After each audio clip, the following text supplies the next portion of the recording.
Alguns assassinos matam por impulso, outros por ódio. Israel Keyes matava por controle.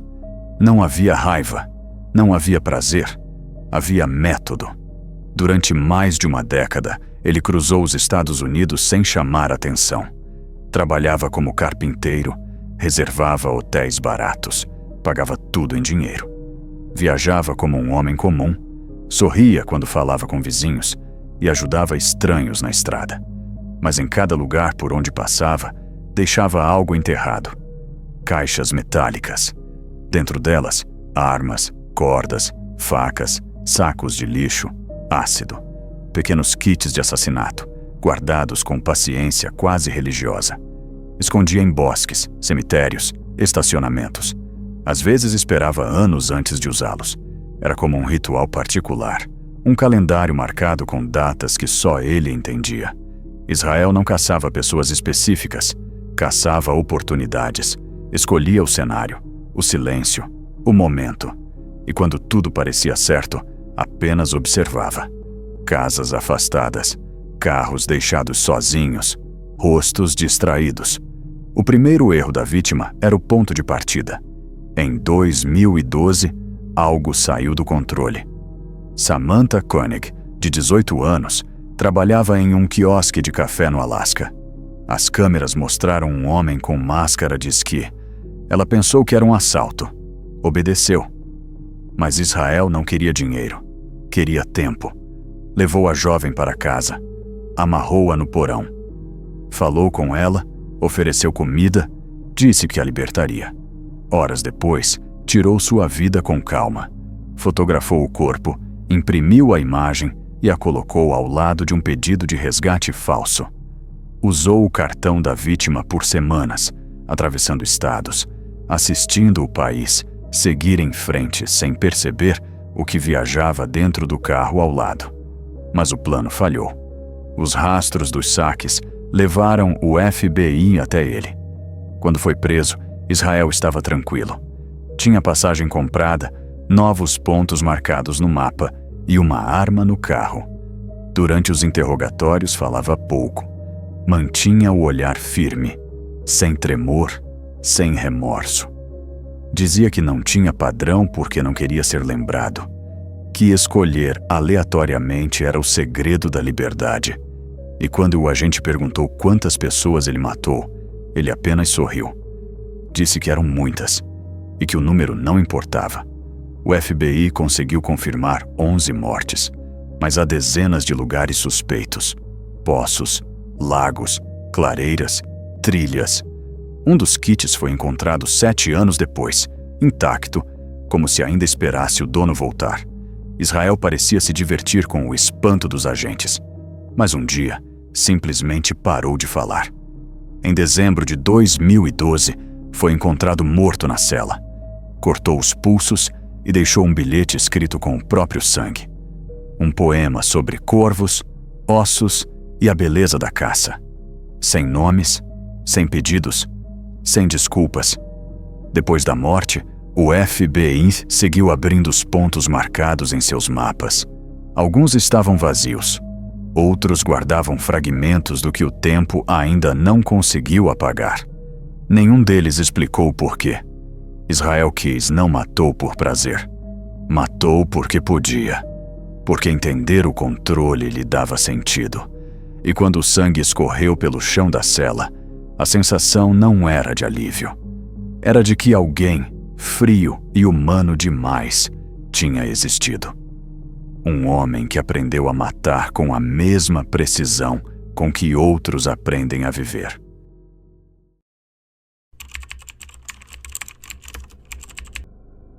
Houston, Texas. Início dos anos 70. Uma cidade calma, de ruas largas e crianças jogando bola na calçada. Era um tempo em que as portas das casas ficavam destrancadas e ninguém imaginava que, atrás de uma fábrica de doces, nascia um dos casos mais doentios da história americana. O dono da fábrica se chamava Dean Corll, homem educado, gentil, sempre com um sorriso no rosto. Distribuía balas para as crianças do bairro, o que lhe rendeu o apelido de Candy Man, parecia inofensivo. Mas dentro do pequeno galpão onde trabalhava havia um outro lado. Um lado que ninguém via. Coral conheceu 2 adolescentes, David Brooks e Elmer Wayne Hanley. Ambos vinham de famílias pobres e o viam como uma figura paterna. Ele dava dinheiro, comida e atenção. Conquistou a confiança deles.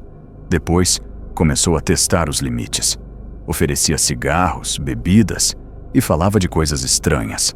Falava sobre controle, sobre prazer, sobre poder. O que os meninos não sabiam é que Coral já tinha começado a caçar. Garotos desapareciam nas redondezas e ninguém conseguia entender o motivo. Alguns diziam que fugiram de casa, outros que haviam sido levados por estranhos. A polícia nunca conectava os casos. Coral oferecia dinheiro aos 2 jovens para trazer amigos até sua casa. Prometia festas, bebidas e diversão. Mas o que acontecia depois era outra coisa. O galpão tinha um quarto nos fundos. As janelas eram tampadas com tábuas. No centro, uma prancha de madeira grossa com argolas de metal nas pontas, cadeiras ao redor e uma caixa de ferramentas que ninguém tocava.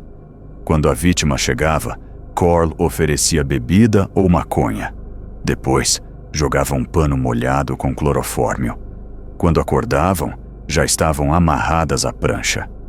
Coral as mantinha presas por horas, às vezes por dias. Usava o corpo delas como se fossem brinquedos descartáveis. Depois, quando terminava, as estrangulava com um cordão. O som era o único movimento que quebrava o silêncio. Os corpos eram embrulhados em sacos de plástico e enterrados. Alguns foram deixados em uma cabana no lago Sam Rayburn. Outros em uma praia afastada chamada High Island. Coral mantinha tudo anotado. Cada nome, cada data. Uma coleção de horrores, organizada como se fosse um inventário. Os assassinatos continuaram por 3 anos. 17, depois 20, depois 25 desaparecidos. A polícia não fazia conexão. Os jornais apenas listavam garotos sumidos. Famílias desesperadas colavam cartazes em postes e supermercados. Hanley, o mais novo dos ajudantes, começou a sentir culpa, mas o dinheiro e o medo o mantinham preso. Até a noite de 8 de agosto de 1973. Coral o chamou para mais uma festa. Havia outro garoto e uma garota na casa. Hanley percebeu que seria diferente. Quando Coral tentou prender a todos, Hanley finalmente reagiu. Conseguiu pegar a arma. O silêncio foi quebrado por 3 tiros. 1, 2, 3. Dean Coral caiu no chão, morto instantaneamente. Quando a polícia chegou, Hanley contou tudo. Cada detalhe, cada cova, cada nome. Os investigadores levaram semanas para desenterrar todos os corpos.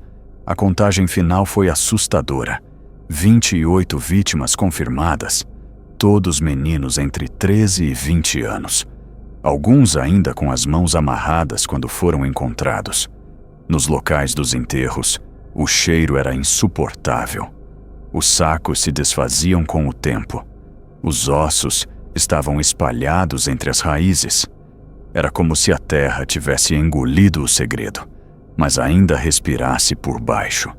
Dean Coral nunca foi julgado. Hanley e Brooks foram condenados, mas disseram o mesmo durante o julgamento: que Coral os manipulava, que os fazia acreditar que estavam ajudando alguém importante, que os fazia rir e esquecer o que tinham feito. Hoje, o caso do Homem dos Doces ainda é lembrado como um dos crimes mais cruéis dos Estados Unidos. O galpão foi demolido, a fábrica virou um estacionamento, mas moradores antigos dizem que, às vezes, o ar por ali ainda tem o mesmo cheiro. Um cheiro doce, misturado com algo que nunca deveria estar lá. E quando o vento sopra na direção certa, parece que dá para ouvir o som da madeira rangendo no escuro, esperando o próximo garoto entrar.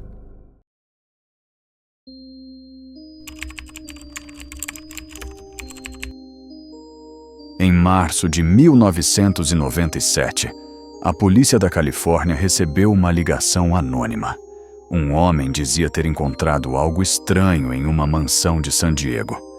Quando os agentes entraram, o ar era frio, parado. 39 corpos alinhados em silêncio, todos deitados da mesma forma, cobertos por lençóis roxos, tênis idênticos e um pequeno crachá preso ao peito. Acima de cada cama, um símbolo.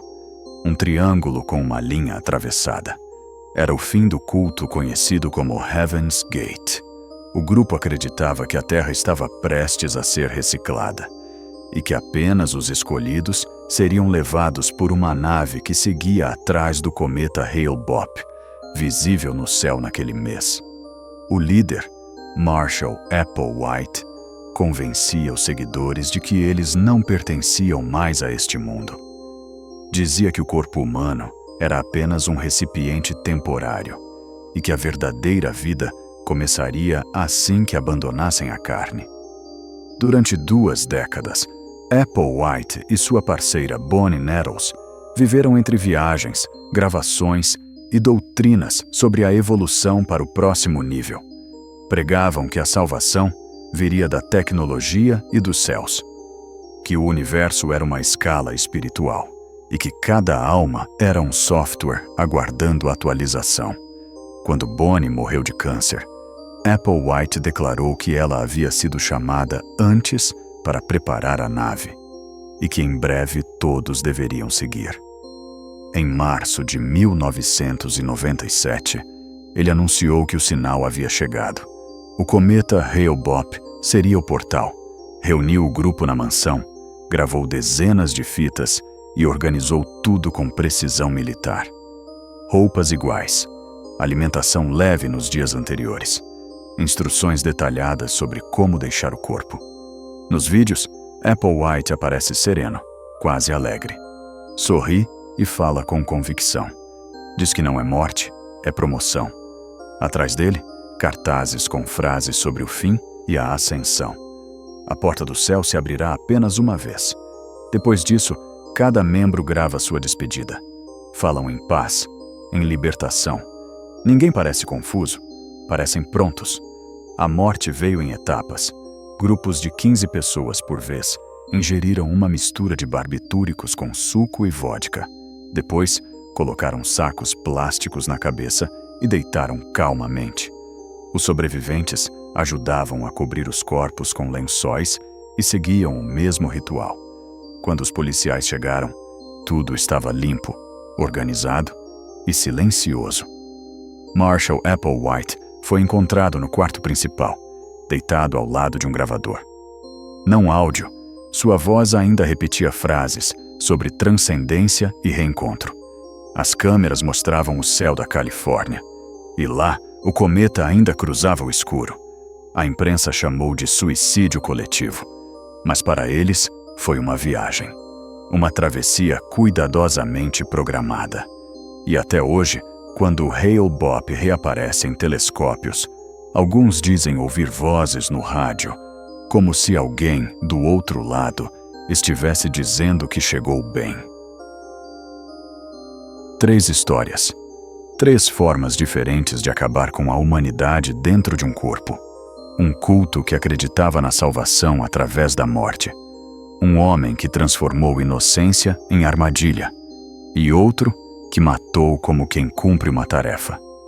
Se chegou até aqui, deixe seu like, inscreva-se no canal e conte nos comentários. Qual dessas histórias ficou na sua cabeça?